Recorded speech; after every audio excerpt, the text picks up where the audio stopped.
Hello everyone, आज हम class 6 की मैथ्स की बुक गणित प्रकाश का चैप्टर 7 फ्रैक्शंस कवर करेंगे. Recall that when some whole number of things are shared equally among some number of people, fractions tell us how much each share is. ये बात इसे याद करो, मतलब रिकॉल करो. हमने प्रीवियस क्लासेस में पढ़ा था कि जब भी हमें किसी होल नंबर को इक्वल पार्ट्स में शेयर करना होता था, किसी भी पीपल में या फिर किसी भी चीज़ में, तो फिर जो फ्रैक्शंस थे वो हमें हेल्प करते थे. जैसे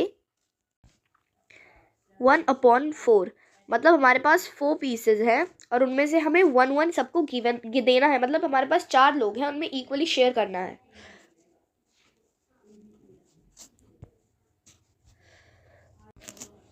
Shabnam, do you remember if one roti is divided equally between 2 children, how much roti will each child get? Shabnam एक गर्ल है, वो बोलती है कि आपको याद है अगर हम एक रोटी को 2 इक्वल पार्ट्स में डिवाइड करें तो फिर दोनों बच्चों को कितनी रोटी मिलेगी.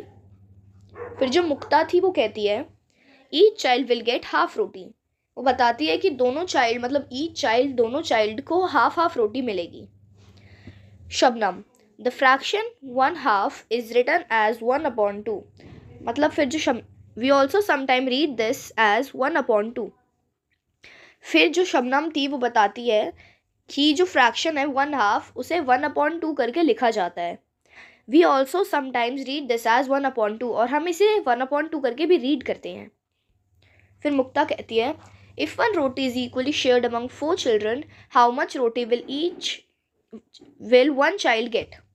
अगर हम एक रोटी के 4 पीस करते हैं और उसे इक्वली शेयर करते हैं तो फिर एक चाइल्ड को कितनी रोटी मिलेगी. फिर जो शबनम थी वो बताती है ईच चाइल्ड शेयर इज 1/4 रोटी. हर जितने भी चाइल्ड हैं उन सबको 1/4 रोटी मिलेगी, मतलब सबको एक एक पीस मिलेगा उस शेयर में से. मुक्ता, एंड विच इज़ मोर 1/2 रोटी और 1/4 रोटी. फिर जो मुक्ता थी वो पूछती है कि बताओ 1/2 रोटी ज़्यादा है या फिर 1/4 रोटी. फिर जो शबनम थी वो बताती है when two children share one roti equally, each child gets half roti या फिर 1/2 रोटी. When 4 children share one roti equally, each child get quarter या फिर 1/4 रोटी. Since in the second group more children share the same roti, each child gets a smaller share. So 1/2 roti is more than 1/4 रोटी. मतलब इसमें यह बताया है कि हम इसे शेयर की तरह देखेंगे. तो फिर जैसे हमारे पास 2 चिल्ड्रन थे, उनमें एक रोटी को शेयर करना था, तो फिर हमने हाफ कर लिया. और अगर 2 की जगह हमारे पास 4 चिल्ड्रन हैं तो हमें उसके 4 इक्वल पीसेस करने पड़ेंगे. मतलब जो 1/4 के लिए हम सबको छोटा छोटा शेयर मिलेगा. तो फिर इससे पता चल रहा है कि जो 1/2 है वो ज़्यादा है, वो बड़ा है 1/4 से. Fractional unit and equal shares. Benny, Which fraction is greater, 1/5 और 1/9?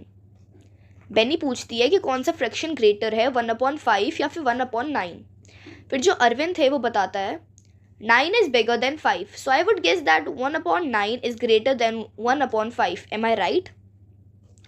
फिर जो अरविंद है वो कहता है कि 9 बिगर है 5 से, तो फिर मैं गेस करता हूँ, मैं अंदाज़ा लगा के कहता हूँ कि 1/9 ग्रेटर होगा 1/5 से. फिर वो पूछता है कि क्या मैं सही हूँ, am I right. Benny, no, that is a common mistake. Think of these fractions as shares. फिर बेनी कहती है नहीं, तुम सही नहीं हो, यू आर नॉट राइट. ये कॉमन मिस्टेक है जो मोस्टली सब फेस करते हैं.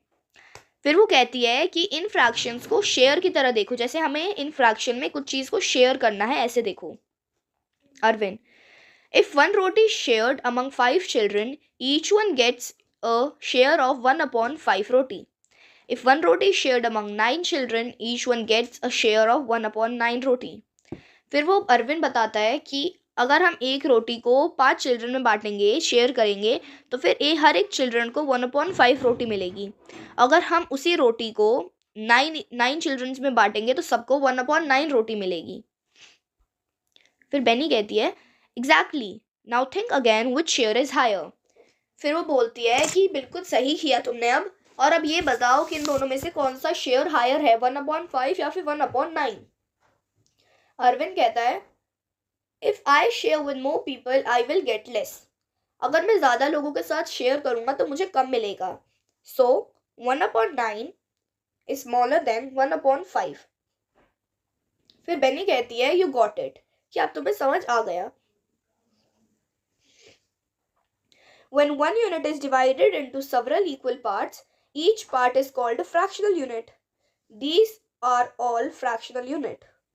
जब हम किसी एक यूनिट को डिवाइड करते हैं several equal parts में, तो फिर जो हर एक पार्ट होता है उसे एक फ्रैक्शनल यूनिट कहा जाता है.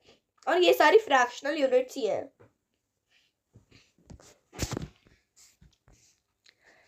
अब यहाँ पे है figure it out. Fill in the blanks with fractions. 3 guavas together weight 1 kg. If they are roughly of the same size, each guava will roughly weight dash kg. हमारे पास 3 guavas हैं, उन सबका वेट मिला के 1 kg बन रहा है और उन सबका साइज और वेट सेम है, तो फिर रफली एक का वेट कितना होगा? तो फिर एक का वेट होगा 1/3 kg.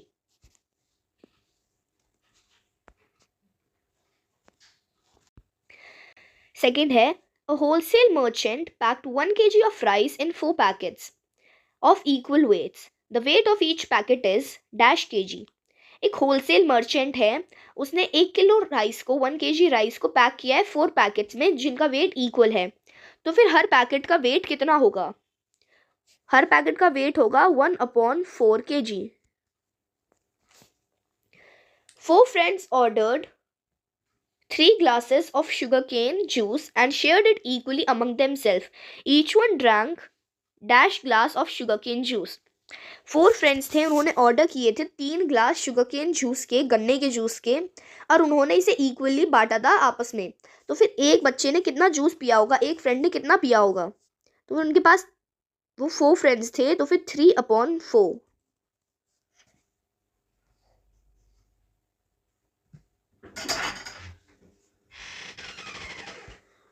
नेक्स्ट है the big fish weights 1/2 kg. The small one weighs 1/4 kg. Together they weigh dash kg. हमें बता रखा है कि एक बिग फिश है उसका वेट है 1/2 kg और एक स्मॉल फिश है उसका वेट है 1/4 kg. उन दोनों का टुगेदर में वेट कितना होगा? Weight of big fish 1/2 kg. Weight of small fish 1/4 kg. Total weight of both fish के लिए हमें इन दोनों को ऐड करना होगा. तो उसके लिए पहले हम डिनोमिनेटर्स को सेम करेंगे. उसके लिए हमें जो इनके डिनोमिनेटर हैं उनका कॉमन मल्टीपल लेना होगा. तो फिर 2 के टेबल में 4 आता है 2 पर, तो फिर हम 1 को और 2 को 2 से मल्टीप्लाई कर देंगे, तो हमारा आंसर आएगा 2/4. और अब हमारे पास डिनोमिनेटर सेम हो चुका है. अब हम इन्हें नॉर्मली ऐड कर देंगे. 2 + 1/4 kg = 3/4 kg. तो फिर ये वेट होगा बिग फिश और स्मॉल फिश का दोनों का मिलाकर टोटल वेट. नेक्स्ट क्वेश्चन है arrange these fraction words in order of size from the smallest to the biggest in the empty box below. यहाँ पे कुछ फ्रैक्शन के वर्ड्स गिवन हैं, उन्हें साइज वाइज स्मॉलेस्ट से बिगेस्ट करके नीचे जो बॉक्स है उसमें लिखना है. 1.5, 3/4, 1.25, हाफ, क्वार्टर, 2.5. तो फिर इसे ऐसे करेंगे. 1.5 को हम लिख सकते हैं, ये है 1.5 मतलब एक होल और एक आधा. तो फिर ये पूरा 1 है जो शेडेड है और ये हाफ शेडेड है, मतलब 1.5. 3/4 माने 3/4. इसमें हमें अगर हम एक सर्कल के हम 4 पीसेस करेंगे तो फिर उनमें से 3 पीसेस शेडेड होंगे, ये होगा 3/4. ऐसे ही 1.25 हाफ, इसमें होगा 1 होल 1/4, एक पूरा और एक का 1 पार्ट, 4 में से 1 पार्ट. हाफ के लिए हम एक पूरे में से हाफ को कलर कर देंगे. क्वार्टर के लिए 1/4 मतलब 4 में से सिर्फ एक पार्ट. 2.5 के लिए 2 होल और एक हाफ. तो फिर अब हम इसे स्मॉलेस्ट से ग्रेटर में लेके जाएंगे कि छोटे से बड़ा कैसे होगा। तो फिर सबसे छोटा होगा क्वार्टर, फिर हाफ, फिर 3/4, फिर 1 1/4, 1 1/2, 2 1/2। तो ये था हमारा पेज नंबर 153। अब हम नेक्स्ट पेज 154 और उसका topic fractional unit as a part of whole next part में कवर करेंगे। Thank you ji. Together they weight dash kg। हमें बता रखा है कि एक बिग फिश है, उसका वेट है 1/2 kg, और एक स्मॉल फिश है, उसका वेट है 1/4 kg। उन दोनों का टुगेदर में वेट कितना होगा?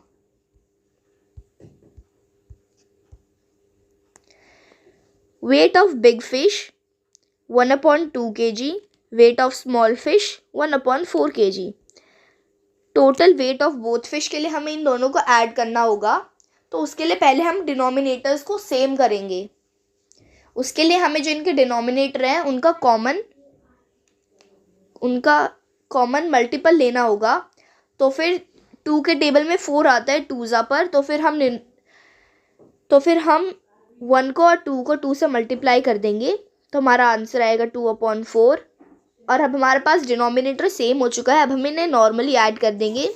2 + 1/4 kg = 3/4 kg। तो फिर ये वेट होगा बिग फिश और स्मॉल फिश का दोनों का मिलाकर टोटल वेट। नेक्स्ट क्वेश्चन है, arrange these fraction words in order of size from the smallest to the biggest in the empty box below. यहाँ पे कुछ फ्रैक्शन के वर्ड्स गिवन हैं, उन्हें साइज वाइज स्मॉलेस्ट से बिगेस्ट करके नीचे जो बॉक्स है उसमें लिखना है। 1 1/2, 3/4, 1 1/4, हाफ, क्वार्टर, 2 1/2। तो फिर इसे ऐसे करेंगे। 1 1/2 को हम लिख सकते हैं, ये है 1 1/2, मतलब एक होल और एक आधा। तो फिर ये पूरा 1 है जो शेडेड है, और ये हाफ शेडेड है, मतलब 1 1/2। 3/4 माने 3/4। इसमें हमें अगर हम एक सर्कल के हम 4 पीसेस करेंगे तो फिर उनमें से 3 पीसेस शेडेड होंगे, ये होगा 3/4। ऐसे ही 1 1/4 हाफ, इसमें होगा 1 होल 1/4, एक पूरा और एक का 1 पार्ट, 4 में से 1 पार्ट। हाफ के लिए हम एक पूरे में से हाफ को कलर कर देंगे। क्वार्टर के लिए 1/4, मतलब 4 में से सिर्फ एक पार्ट। 2 1/2 के लिए 2 होल और एक हाफ। तो फिर अब हम इसे स्मॉलेस्ट से ग्रेटर में लेके जाएंगे कि छोटे से बड़ा कैसे होगा। तो फिर सबसे छोटा होगा क्वार्टर, फिर हाफ, फिर 3/4, फिर 1 1/4, 1 1/2, 2 1/2। तो ये था हमारा पेज नंबर 153। अब हम नेक्स्ट पेज 154 और उसका topic fractional unit as a part of whole next part में कवर करेंगे। Thank you.